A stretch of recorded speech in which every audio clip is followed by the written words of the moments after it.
The views expressed in this presentation are expressly those of the presenter and do not reflect the official policy or position of the University of Nevada, Las Vegas, the United States Air Force, Department of Defense, or United States government. Welcome to the Keys to Military Success. This is the show that you've been waiting for. The show that exposes the emotional, physical, intellectual, spiritual, and social dimensions of a successful military career by none other than the experts on the battlefield, Team R.E.D Alert, led by Christian Sledge.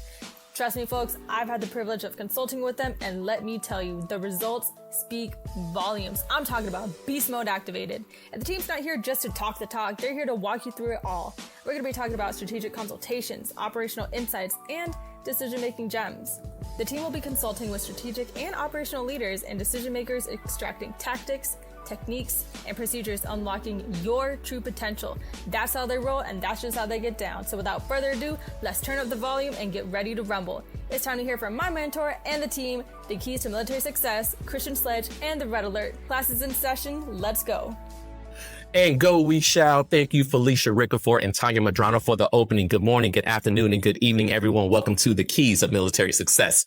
I am your host, Captain Christian, the hype man Sledge. It's also co-hosted by Corps cadets who are known as the R.E.D Alert team. Our home is Air Force ROTC, Detachment 4, University of Nevada, Las Vegas, the Rebel Nation. Our show is for the soldiers, sailors, Marines, airmen, guardians, civilians, contractors, past, present, and future, who seek guidance, mentorship, and leadership advice from none other than the leaders themselves. We provide the information for those before, during, and after their careers in the armed forces.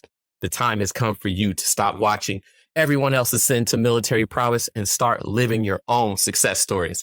Today, got a very special guest from the entire 13N nuclear enterprise, none other than the one and only commander of the 90th Missile Wing, F.E. Warren Air Force Base, Wyoming, Colonel Johnny Galbert.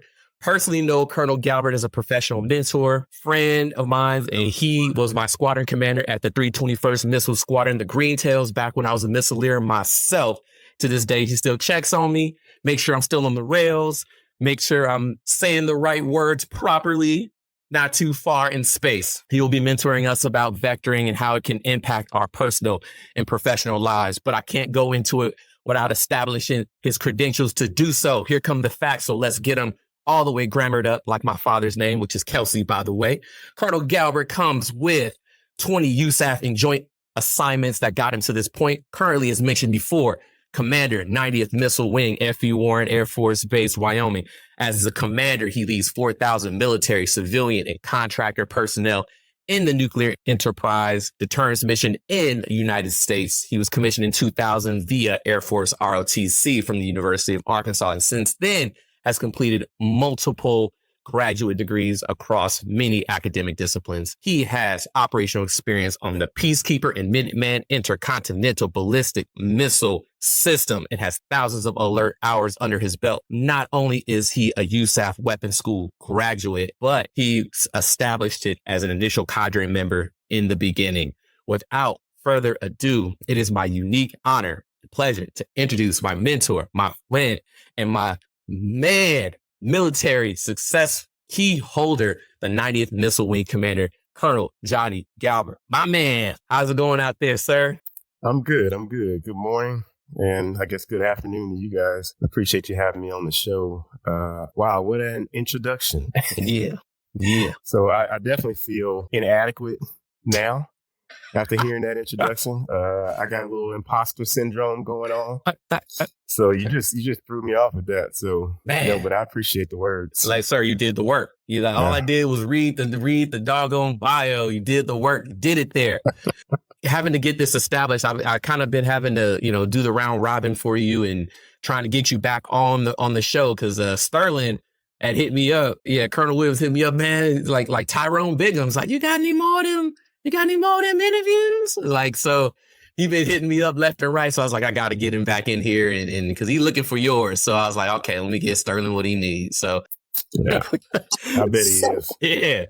Yeah. So when he hears this, he'll probably, so I was like, yeah, that's true. Okay. So we'll get right into it because we know you got things to do. You got, chilling out to do. You well earned and all that cool stuff. So let's get you back where you belong. All right. So given the bio and given how I introduced you, it's a lot. It probably is a 90% solution of who you are professionally and personally. But what would you want the audience to know about you? What lies in between the lines of the bio and all the stuff that people write about you? I think the fact that I'm just a regular guy, a hard worker. I don't get caught up in the rank, oh, I'm a colonel, or the title and the wing commander. Yes, I have a very important job, but I've never taken myself too seriously. So I come from humble beginnings, a small town. And so, I'm representing my family, my last name, my hometown. Yeah, I'm just a normal guy, and you can attest to that. So I like to think I have a great sense of humor, but if you ask my wife, she would tell you otherwise. Right. But I like to have fun. I work hard, and, it's okay to have fun as well. And I am privileged to be the commander of the 90th Missile Wing. It's probably the best job I've ever had. And so don't take that for granted. Just humbled and blessed to lead the men and women of the mighty 90. Yeah. I'm proud to have been a member of that. I tell cadets all the time, it's a lot that we have to do in order to maintain nuclear deterrence out there. But to me, it was one of the most laid out and simple jobs and easiest jobs I've ever had in the Air Force. And why is because that tech school was so thorough. That was in my whole 20 years of being in the Air Force, that was the most thorough. Everything you get, you truly learn in kindergarten. You go over here, it's the same. Nothing changes. You just build on it. And that's the first time I've ever had that experience in my Air Force career. So the 90th made it that way. I thought that was really, really cool that the leadership kind of supports that. So I appreciate that. That's still going on today. I did want to kind of get into our topic pretty much right away. And I want to focus on vectoring and guiding. Some people call it, grooming and pathways or whatever. I kind of use it as vectoring, and that's what I kind of use in the professional terms. So most of us know what vectoring is, or we can kind of figure it out if we use it in layman's terms. But for you, given your experience, what is vectoring when it comes to how you think of it? And what do you feel like the purpose is of that process? So, I look at vectoring as really a part of mentorship. So when you sit down with a mentor, you should be discussing all kinds of things, not just your professional career, but your personal life, your budget and finances, what it's like to have kids or to be married. And so all of that is a part of that mentorship process. And so I kind of think the purpose of vectoring is not necessarily to show people the way, because there are many different paths to get there depending on what you want to do, but to inspire them and help them to open up multiple doors and opportunities for success, whatever it is that you're seeking or whatever it is you're aspiring to be. That's kind of what vectoring is for me. So, okay. So a lot of people think vectoring, because I'm glad you brought that up. A lot of people think vectoring is top down. Do you think, even though most of the time it is top down, do you think it's important for the person who's getting mentored to be involved in the process and provide inputs in this vectoring process? You have to, right? I tell my folks every day, when I sit down and I mentor, I'm talking to young people, mentorship works both ways. I consider myself to be a servant leader. And so I'd be out of bounds if I, sat someone down for mentorship or to vector and it was just a one-way conversation. Right. I need to figure out, what their plan, what their goals are, what do they want to do, a little bit about their personal situation. And so, I don't think you can kind of be one way with that. It's got to go both ways. And then if we're all continue to try to be the best leaders we can possibly be, you can learn a lot from these young people. I know I do, certainly every day. And so, yeah. Okay. So, and I mentioned that because, again, some young airmen, guardians, regardless if they're, CGO, NCO, or whatever the case may be, senior NCO, feel like it is one way and this person's giving me this guidance and I got to follow it to the T. And they don't give input back, right? They're some people call it yes people or whatever the case may be, or they just say, hey, this is a senior person, I'm just going to follow. We have to tell these young CGOs, you're a part of the process. You're the input. Yeah. And even though you might see it one way, this person who's probably been around the block 20 times can tell you, okay, I see where you're trying to go. I'm going to help you go. But the way you're trying to go ain't the way to go. It's this way. You got that right. Yeah. Trust me, it's this way. Yeah. So my first question, if I could just to weigh on that thought a little bit. My first question when I sit people down, I ask them, hey, what do you want to do? So if we're talking about Air Force and we're mentoring or vectoring, I ask them, what do you want to do? Like, what are your goals? And so if you tell me that, hey, I want to be a squadron commander, I want to be a group commander or wing commander someday, I want to make colonel, that conversation is a little bit different than if you say, hey, I'm okay making lieutenant colonel. I like to go and see the world and do some other things. I don't necessarily want to be a commander. And so the conversation is different. And so you have to have that input. Air Force has changed over the last 10 years or so. Like, we have spouses that are working, folks have multiple, children that are doing things. They might not want to move as much. And so you gotta, all those are different data points that you have to kind of digest if you want to give somebody the right kind of vectoring. Yeah, cool. I do want to kind of expand. So it was like, of course, somebody was like, oh, what's your, experience with vectoring? What do you know, right? You vector all these people. Like, what's your experience? Have you been vectored? Well, when did you start getting vectored? So I want to go back, right? Way back into time. You know what I mean?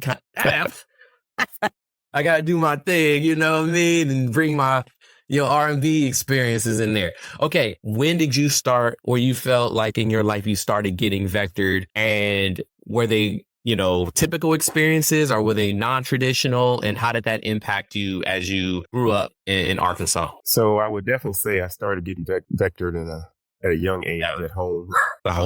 Started early on with my parents, mom and dad pushing me to go to college, pushing me to go to certain colleges.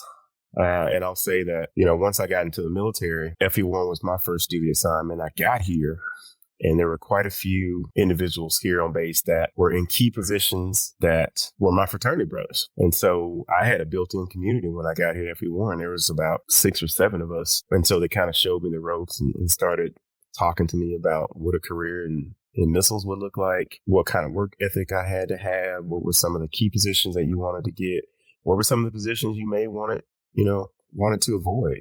So I was blessed and fortunate to have those instant connections when I got here, but it wasn't until I made my mind up a little bit later on to, this is what I want to do, till I really started seeking out mentorship and started having in-depth conversations about different assignments and, different ways to get there.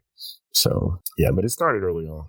Okay. I wanted to kind of highlight that because that's what I went through as well. When I was in San Diego, when I was growing up, typical vector all the way up to age 12, right? It sounded like I was going to be the traditional path, San Diego school systems, all that other stuff like that. But my mom made a life-altering decision by sending me to Chicago to live with my father as I was coming up. Again, a vector that I did not see coming. I remember that was a very difficult transition process, as the environment is different, the weather's different. And, I just felt lost in a sea of familiar faces. But I was able, even within that, my father again continued to vector me. And he, I know I went to, he's like, yep, you go to, you normally go to public school. Man, we gonna struggle with this, but I'm gonna send you to private school. Like, we're gonna struggle with this. But you'll see that there's a heck of a difference. I cannot, in my knowing where I want you to go, I cannot send you there. And we're gonna struggle with this, but we're gonna get you through. And they did. They struggled, but I got through. And then when I got out of what they call, middle school, he's like, okay, cool. We got to figure out where you're going to go. And instead of going to the Leo High School, because he's like, yep, you're going to stay in the Catholic school system. Leo High School was like the grown up version of what the school I was just at, where it was majority, it was Black American, and it's cool. Leo was cool. It's all good. He's like, but it's time to expand your horizon. I need you to rub elbows with other people that are different than you. You need to see how other people play. And it's going to be uncomfortable. It's going to be unbearably hot. You're going to see some things that you know what I'm saying? You're going to see some things that are not typical, but I need you to know that now. So he sent me there and changed my trajectory forever. It is a reason for all of my success. So I big up to my father. I look back at it now. I was like, man, that changed my whole life. And I heard like how, your dad and your mom kind of gave you different exposures that completely changed your trajectory in life. Although you could have went HBCU and all this other stuff like that. But you were like, nah, I got something else planned for you. You got to go this way. Yeah. And I got a similar story with my parents. My mom went to HBCU, college educated. My dad did not get a college degree. However, he's probably the smartest guy I know, to this day. And I grew up in, like I said, a small town in Arkansas. It was primarily African-American in my neighborhood. Went to school with people that, didn't look like you, but after school was over, it was back to your community. So I didn't have a lot of that experience. My dad knew that, I wanted to go into the Air Force. And so despite the fact that I really wanted to go to an HBCU, like my mom, Dad was like, no, I think, you need to go up north to the, Northwest Arkansas, go to University of Arkansas. It's a predominantly white institution. I think at that time, when I hit the campus in 95, it was about 15,000 students, and there was a little over 1,000 African Americans. And so that's where he pushed me to get that experience that you were talking about, to prepare me for, the Air Force and the world, honestly. And so it was kind of painful at first. I just didn't really know what was going on. I'm like, man, why do I have to go way up here? And, I was a huge Razorback fan. Still am, but, right. But that was a little bit of a shock. But man, now that I look back on it, probably one of the best moves ever, helped me hit the ground running when I got into the Air Force. Yeah, that helped my transition big time. It was like nothing, right? So biggest shout outs to everybody who taught me everything, good, bad, and ugly.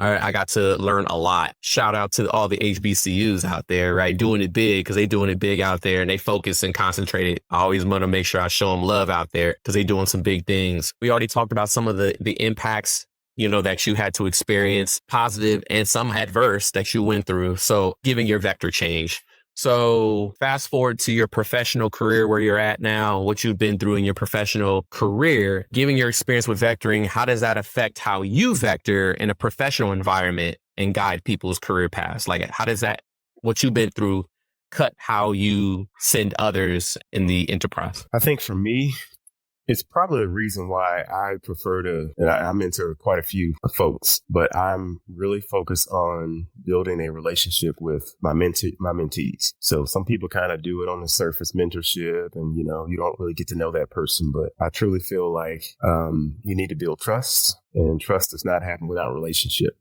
And so anytime someone asks me to mentor them, or, I find myself in that situation, like, I'm going to get to know them. So I want to know about your family life. I want to know about, I want to get to know your spouse, know your kids, what your goals are, what your dreams are. Because a lot of times you get mentorship from older people and you just kind of like, I don't know. But I think the more you get to know them, the more likely you are to take that advice. And so rewind it back to earlier where we're talking about, man, some of this vectoring in different places, you're like, I don't know about that. But right. I think because we can take you and I as an example, because you know me, we have a relationship. Yep. If I tell you, hey, Sledge, I think you should go here, it may be painful. You may say, man, that's not what I had in the cards. But you also may say, well, Colonel Galbert told me that. I know he won't steer me wrong. Right. It must be something I'm missing. And so maybe I'm going to go down that path. And so, like I said, you got to build.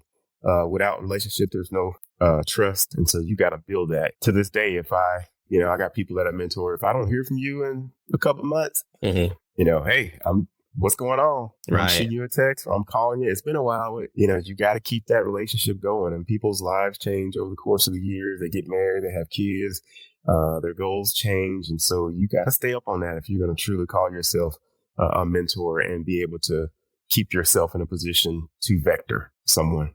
Yeah, man, in my professional career, I've been vectored so many times. I was always engaged in it, right? We talked about it earlier, like you got to engage. I have never went in my 20 years in the Air Force. I've never went somewhere that I did not have an influence, right? Or I didn't have an input. Some people just chill, right? They just be like, okay, I'm gonna let the Air Force do what it wants to do, right? I'm just gonna follow. And that's cool, right? I mean, whatever, I don't judge you. That's not how I roll. Yeah. My parents are from the old school. Think of my grandfather. I think of my father. Man, they were hunters. They had to go get it. You know what I mean? Like, I don't know about this new generation. They don't, I don't know. Maybe it's a whole nother conversation, a whole nother day about how they hunt and how they get it, right? Because it's different. But I've watched my grandfather, heard his stories, saw my father, saw his stories, and he's like, you got to engage. So I had no problem engaging and letting nothing just fall. Had to have my input at least. So when it comes to vectoring, yes, the Air Force sent me a few places that I had no idea I was going, but I did have an input. And the biggest one for me was the 13A community. Amidst the nuclear winter and all the other stuff that was happening, I put in my package at the time, not knowing that that's probably where I was going to get set up and not even sure what the 13A community was doing. But as soon as I got picked up, I remember that story. I'll never forget. It's like being asked to be married, right? And it's kind of connected to that, where it's just It's just like when you find out you're going to go to OTS, you never forget that moment. Jay-Z, who was the commander at the time, literally just said, hey, guess what? He told everybody you're going to OTS. And everybody was all, whatever. He had some haters in the corner, whatever. Right. And then he pulled me aside and said, hey, I got to let you know you're going in the 13N community. Is I didn't, and the reason why I told you on the side, because I didn't want people to already dilute your mind or where you were going. It's like, I'm cool. Of course, I'm cool with any AFS. I'm so glad for you, but I didn't want people to give you this negative vibe when you just got it. The thing was, where I'm getting at is 13N wasn't even in my list. I had no idea, right? That was a thing, but the Air Force vectored me that way. And if the Air Force did not vector me that way, I would have not got a chance to know you. I would have not get a chance to go to the 321st, which was, to me, the coolest, most diverse, most active. Like, man, that was the place to be. The Greentails was the place to be when I was there. Everybody was hating, like, man, dang, you know what I mean? Just because it was everything that I always wanted in the Air Force. Like, not even kidding. Being a Greentail was dope. And I would have never had that experience if I wasn't vectored by the Air Force to do that. So I'm eternally grateful for that. All of that. I don't want to be in the cold. I don't want to, you know what I'm saying? I you know what I mean? There's a lot of it that I just did not care for, right? I didn't want to pull Yesenia up there. She's going to give me all kinds of trouble. You know what I'm saying? Like, when are we getting out of here? Trust me. But I'm so glad I got vectored that way. That was the biggest one in my Air Force career that impacted me the most. So with that did you have a particular vector that was significant to you that's like, man, that changed the trajectory for the rest of my professional career? Yeah, it probably was just like you mentioned, 13Ns.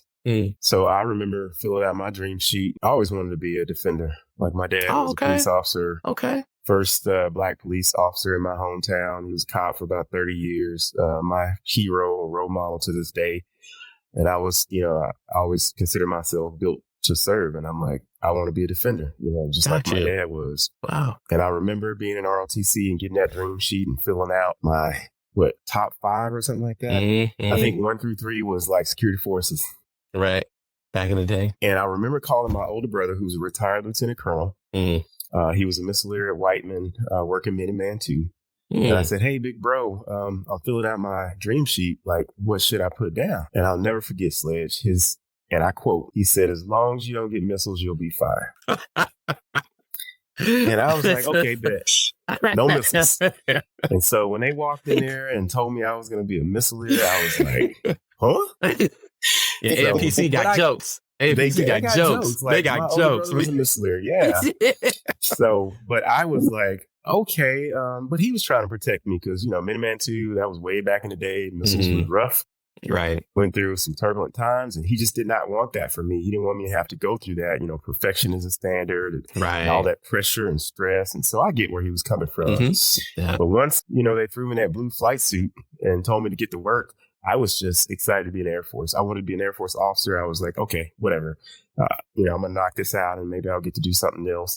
But if not, I'm happy. I just want to be an Air Force officer and get my career started. So yeah, that was the path that kind of, changed my trajectory for Will. Because after 4 years at FE1, the mission grew on me. I learned to love the mission, to love the people. I was good at it. I appreciated that. I liked the fact that, hey, I found something that I'm good at. Right. But I'll also never forget, after I rocked out my first 4 years, I was OGV senior evaluator. Mm-hmm. Okay. I remember walking into the group commander's office and saying, hey, because this is back when space and missiles were together, so you did missile time and you went to space. Mm-hmm. Right. So I was like, hey, sir, rocking it out. I'm on the VML. Probably going to look at going to space. What do you think? He smiled real big. And he was like, have you heard of Top Hand? I was like, no, what is that? He said, I'll tell you what, fill out an application to go to Top Hand. And then next week or 2 weeks from now, we'll talk about the space job. And before I could even get back on his calendar, the results came out. I was headed to Top Hand. And I was like, come on, man, what is going on? And I didn't see it at the time, but that's one of the very best assignments I ever had. I had a blast. I met some great people in this community that I still, cherish their friendship to this day. And it just all worked out for me. Yeah. If I was still in that career, I would have definitely thought of Top Hand for sure. Instructor duty out there, VBerg or Top Hand. I always thought that fun. Yeah, you didn't have to convince me. I already felt it, right? When I did the little tour out there, I was like, this is it, man. This is legit. Like, man, just being a part of that, that's cool. So even when I went to like the TES and went TDY with some of the tests folks at Edwards. I ran into like Stephanie Frank. I ran into a few people, right? They were like, it came from Top Hand. I know what Carlos Juarez went out there. I was like, man, they're doing it big. I wish I got vectored that way, but it didn't happen that way. But again, I think what you're trying to get at is even through vectoring that you didn't ask for, you weren't really quite looking at, there were some positive outcomes that if you let it mold you, you will receive those rewards. Even though I was in Warren, it was freezing out there to me, man. I still had like a good time. I can't be mad. I had a good, stable time. It was all right, but the fact that you had that experience is cool. And I think just having Cadet Cooper sitting here listening in, again, he has the same thing in common, where it's like, cool, I'm a rated cadet, or I'm supposed to go rated X, Y, and Z. I'm slotted to be CISO. And then something flipped on you, something flipped. But I'll let Cadet Cooper tell his story so you can understand where he's coming from. But he didn't let it eat him up at all. He was like, cool, gung ho, let's go, right? And it took me a minute to absorb what was going on, right? But he was like, there was nothing to absorb. He was just like, cool, let's go. I'm glad. Would you mind just kind of talking to Colonel Galbert and kind of letting him know how you received that news? Yeah. So throughout my ROTC career, I wanted to be a combat systems officer. I believe it was since my second semester of my freshman year. I talked to a captain who graduated, test pilot school, did all these crazy things. And I was inspired by the upperclassmen cadets that were also getting CISOs. And I was like, wow, cool. It's a great community. I've heard a lot about it. You get to fly, all that cool stuff.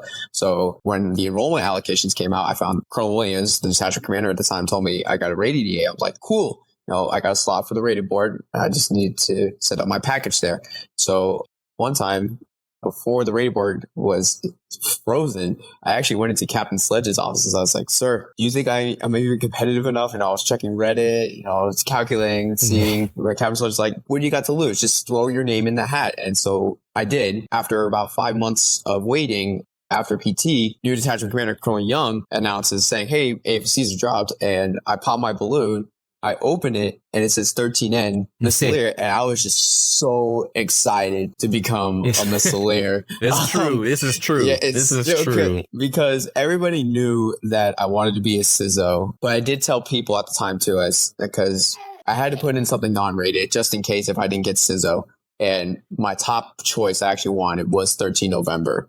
And I talked to Colonel Young. I had to a sit down with him for about an hour during my junior year. And I said, sir, what are the benefits? And he just smiled at me and just splurged everything that 13 had to offer. And I think that was a vectoring moment for me right there when I sat down with my detachment commander, why I should join 13 November. And I'm honestly very glad that Colonel Young vectored me that way, because I know I'm going into a career field where I know that it's a very tight-knit community. It's going to be very rewarding. And I know plenty of other cadets that are very excited around the nation that are going 13 November. And we're all just very stoked. And hopefully my goal is to go to Mighty 90. But shameless plug. Shameless plug right there. Yeah. Later on, I started doing research, and I just recently did my leadership capstone brief, and one of the questions that Colonel Young asked me, who was my instructor, is saying, what are your goals in your career field? So I laid out everything that I wanted to do in 13N. And one of them was top hand, actually. After hearing what the 576 does at Vandenberg and just hearing everything that's going on, I've talked to a couple Missileers, so I've actually turned the key to do those Minuteman 3 test launches. I was just thinking, wow, this is so awesome. I visited the weapons school in January. I actually set up that visit for 9 other cadets to go visit. And now for me, that's ready to commission in this coming May. I'm just thinking okay, I'm commissioned. I'm going to be an officer. Did I get the career field that I want? No.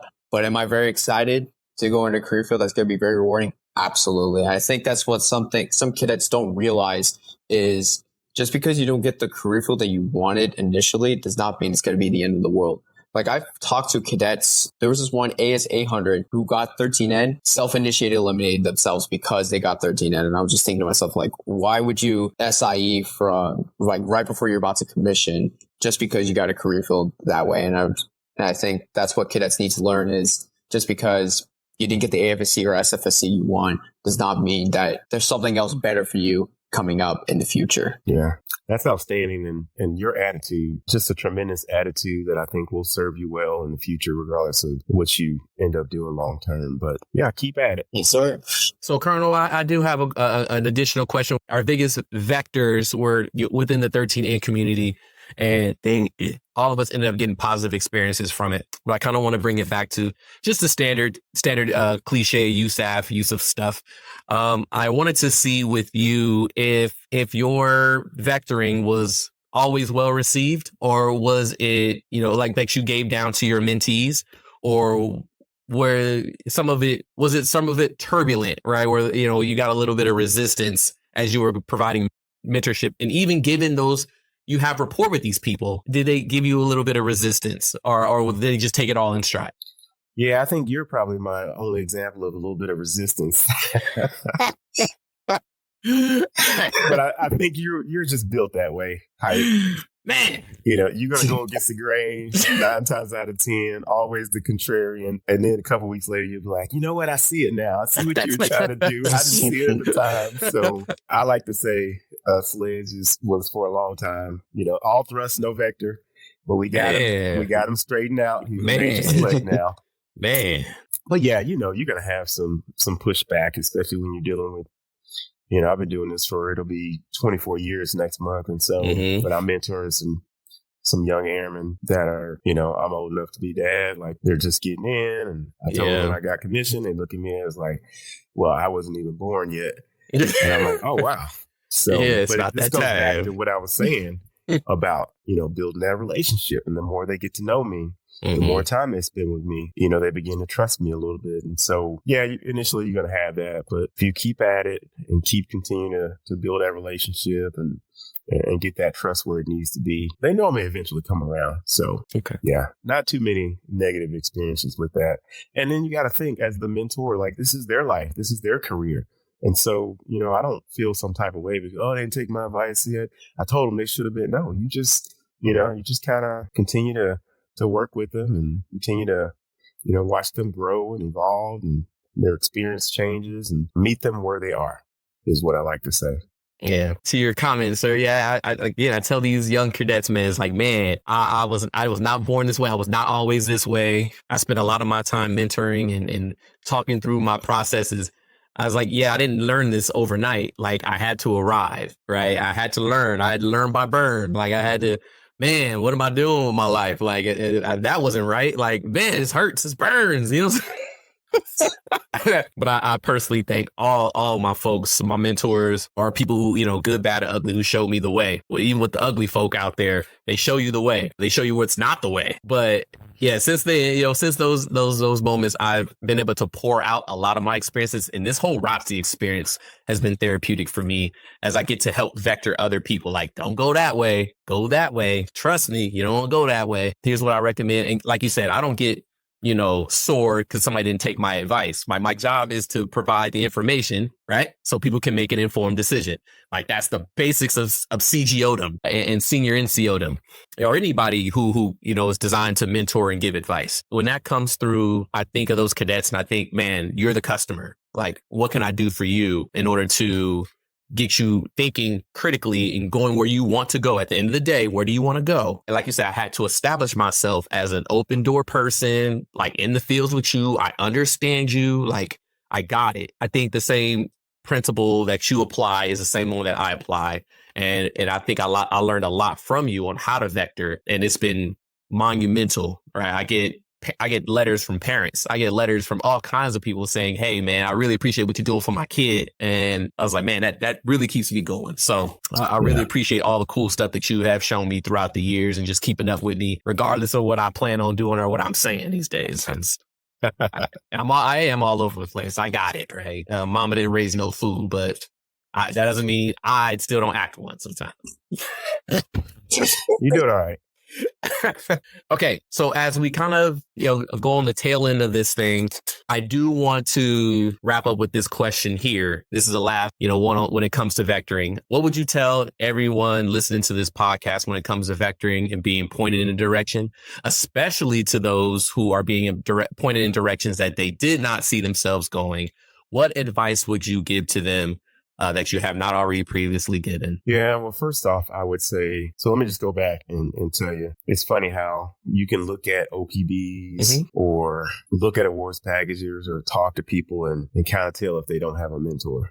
And so the advice I give to my folks is you got to find a mentor. Yeah. Or that veteran may or may not happen, depending on how long you stick around. Yeah. But like the young people say, it's dangerous out here on these streets. It's dangerous out here in the streets. If you don't have a mentor. Yeah, that's true to walk. And so I also tell them, hey, don't jump at the first mentor. Hey, take the time to observe people, watch them, how they talk, how they walk, what they're doing, check them out. Like, you got to be careful who you allow to mentor you as well. And so, but I tell them to find a mentor that looks like you and one that doesn't look like you, one that's in your career field, one that's not in your career field, like have multiple avenues of approach. And then I also tell them, keep your options open. So you got to work hard. You got to perform while you figure it out. Some of us come in and we're like, okay, on day one, I want to be a wing commander. I want to be a colonel. I want to be a general. And then some people are like, I just want to do 4 years and get out. And a lot of those people end up being commanders. And so, but while you're figuring out what you want to do, you want to keep all your options open. So you want to perform. You want to be the best weapon system expert you can be, or whatever job it is you're doing.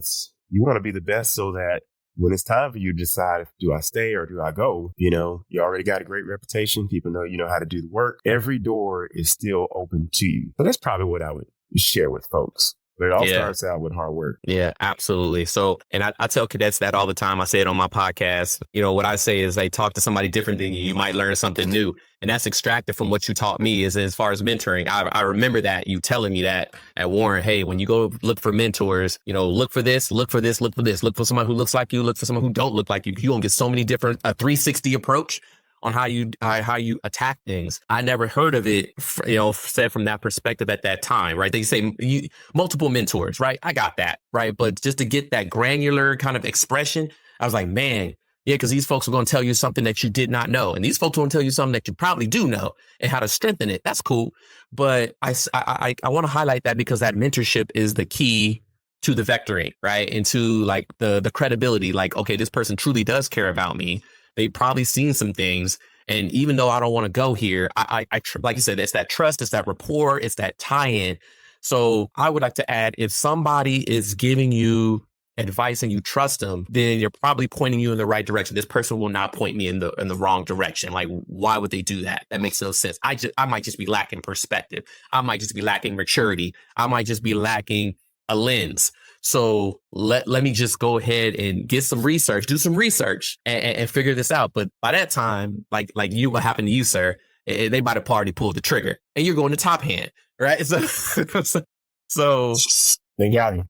You know what I mean? But hey, it was a good gotcha because you ended up having a good time. And again, usually the vectors that I've experienced ended up being good times. I feel for the person who robbed himself of an opportunity because he got an AFSC that he did not see coming. That makes no sense to me personally. But hey, I don't know that person's personal issues, but it just throws me off. Like all these people that you were supposed to meet, you didn't get to meet them. There's a way that God and the universe work. Like, you know what I mean? You got to go with it, right? And vectoring kind of helps us get there. So yeah, I appreciate your advice when it comes to that. That's pretty spot on.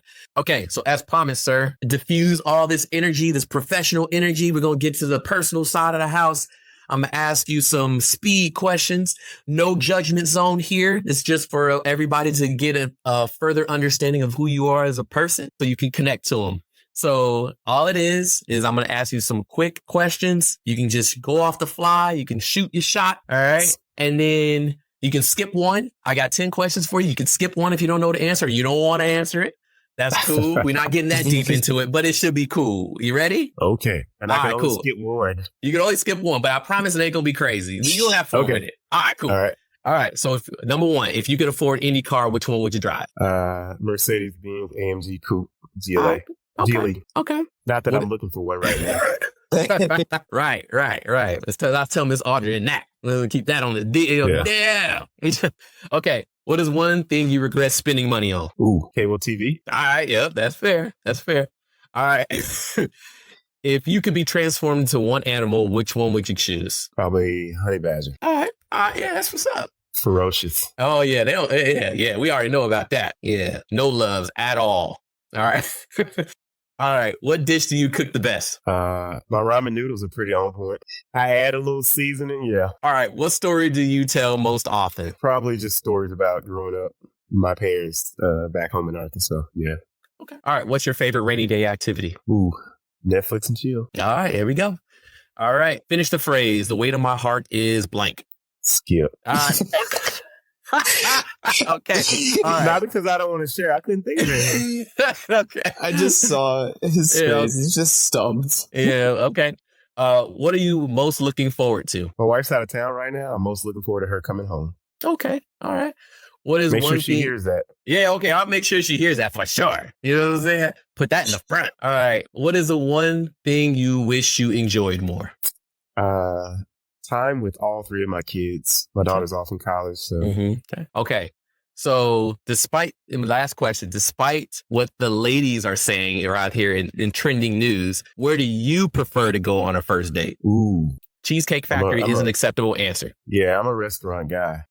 So high-end restaurant. Okay. Got it. Anyone particular? Like Ruth Chris? Probably. Something like that. All right. Yeah. You know, because apparently the Cheesecake Factory is not cool. Don't take women there on a first date. That's on the list. It's a trend item. Have you seen this list? Okay. I have seen that list. It's like 30 different places. I was like, sir, you can go to the Cheesecake Factory, sir. It's good happy hour, but yeah.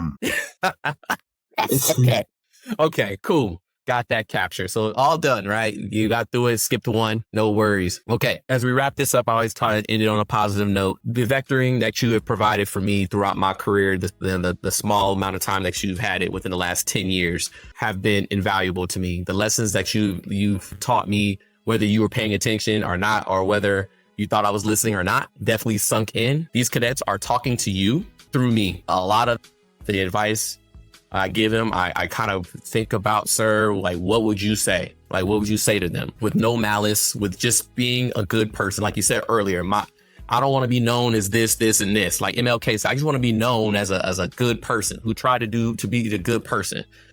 Good people do good things, or at least try. And everything that I saw in you when I first got to the 321st reflected that. And I was like, man, that's the kind of person that I would want to be. I remember you saying, hey, don't start thinking about what kind of commander or flight commander you want to be when you sit in the seat. Think about it now. So if you do it the other way, you're already behind. And I think you have just got there. It was like the first commander's call or something. I remember that. And I was like, that's stuck. And I was like, man, I tell these cadets, I was like, don't think about what kind of CGO you want to be when you get there. Think about that as a cadet. You got all kinds of time. What kind of person do you want to be to these people? Like, what signals do you want to send to them? And I think through that lesson, that vectored how I wanted to be. It made me future minded. It made me think about my own vectors even more. I have always had an influence in my career, but at the same time, I said, okay, cool. If I get this, what kind of this do I want to be? And you provided me that mentorship and that guidance that stuck to me. And I always try to think about how I would be without it. And I don't think I would be as sharp or as focused as I am. Just thanks to your mentorship and your guidance and your leadership type. Again, I had some trouble spots throughout my young lieutenant days. And man, they, tried to do the business to me, right? And you was able to step up in there and say, hey man, you guys don't know this dude. Like, he got a lot of energy. You just got to know how to vector him. And that's what we're messing up. So you were able to kind of sit me down and say, look, okay, I got it. Your intent has always been solid, but let me go ahead and help you out. And I appreciate that because that set the tone for the remainder of my career to this day. So I thank you for actually sitting me down and taking the time to walk me through the process, because I do the same thing for my cadets. I take the time, I sit them down, and I tell them a story or two, and that changes their lives forever. Even though it was just one episode, but in 1 hour, that one page, it changes their lives forever. And that moment for you that you did for me changed my life forever. So I really appreciate that. The last thing I wanted to kind of add on is when my dad met you, right? Rest his soul. Man, he walked in there, man, and he said, this is who? I said, Dad, it's the commander. He said, what? He said, oh man, he's like, man, he was super proud, man. He could not be, he walked lighter that day. He said, I ain't never seen that before, man. That's crazy. A Black American commander. It's like the Navy never showed me that. They never showed me that. The Air Force had to show me that. And I was like, well, yeah, that's like the norm here now. All right. You'll see that very often. He's like, man, that just blew me away. So again, he was very proud of you. If he were here today, he would say he's still proud of you. So continue to reach for your stars, sir. I will be in the audience regardless. I will find a way to get into the audience and represent him because, like I said, our fathers are the ones who kind of, in our stories, kind of gave us the vector so that we could cross paths. And if it wasn't for them, who knows if that would have happened? Probably not. A big thank you for what you do, what you've done for me and what you do for everybody at the Mighty 90, what you will do in the future, what you've done as a father. Everybody who's in your environment grows from you just being in your aura, like that Rick James aura, like that's all you, right? You know what I'm saying? Everybody's growing from you. So I really appreciate that, sir. And keep pressing on. And we wish you Godspeed as you continue to go and do your thing. Man, thank you for the kind words. I really appreciate it. And thank you guys, both of you, for what you do in this platform and mentoring and vectoring cadets.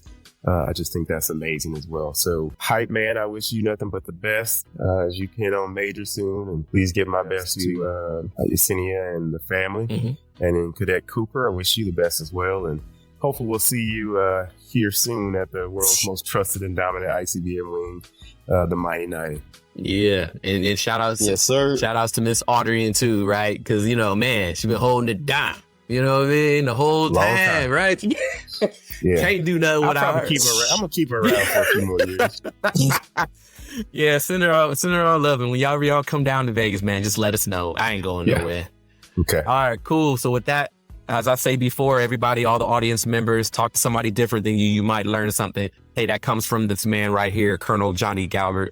And we wish you guys a great rest of your day. See you guys later. Thank you for joining us for this episode of Keys to Military Success with Team Red Alert, advised by Christian Sledge. Christian Sledge is a prior enlisted officer of the United States Air Force with over 20 years of military experience. Team Red Alert was assembled by the members of the AFROTC Detachment 4 at the University of Nevada, Las Vegas in 2023. This team has answered the call for the need for military leadership, knowledge, and enlightenment, and is dedicated to providing you with the keys to military success. Remember, as you embark on your own journey to success, lead with a kind heart. Have respect, care for others, and the mission will take care of itself. With the keys to military success in hand, the possibilities are endless.